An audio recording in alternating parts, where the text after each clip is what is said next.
we've heard from the two judicial complaints reviewers, the current judicial complaints reviewer and the previous judicial complaints reviewer, who both have indicated that they would welcome a register of interests, and the current judicial complaints reviewer actually indicated that they would like to see that register also include hospitality given or received.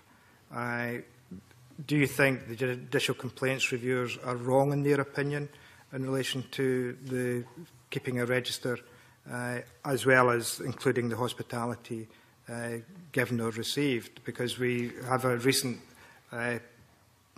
press article highlighted a situation with sheriffs who were involved in overseas trips.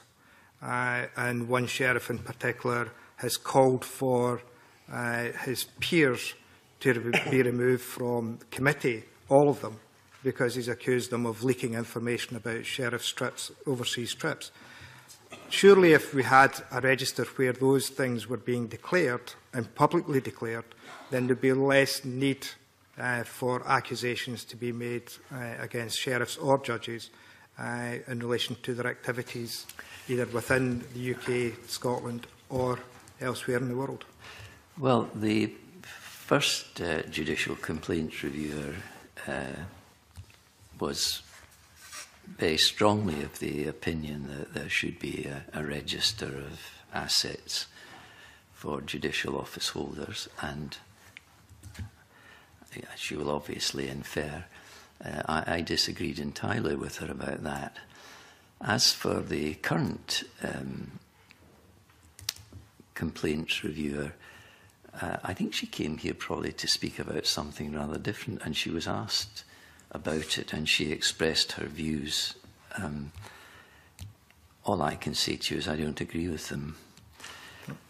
But in your question, I think perhaps you've rather changed the agenda of this meeting, because my understanding is that what we're here to discuss is a proposal in this petition that there should be a register of judicial office holders' assets and property. If you're now suggesting that you want a register of gifts and hospitality, then that's a separate issue that would have to be dealt with separately. Convener, I was referring to the current Judicial Complaints Reviewer's comments, and the Judicial Complaints Reviewer came to this committee to discuss the petition that is before us this morning. And in response to questions asked to the Judicial Complaints Reviewer, they did indicate that they felt there should be a register of interest, and they extended that.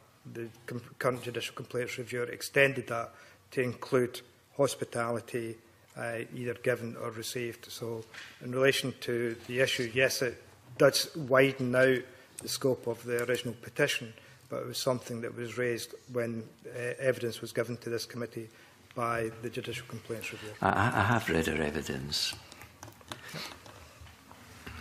Thank you, Convener.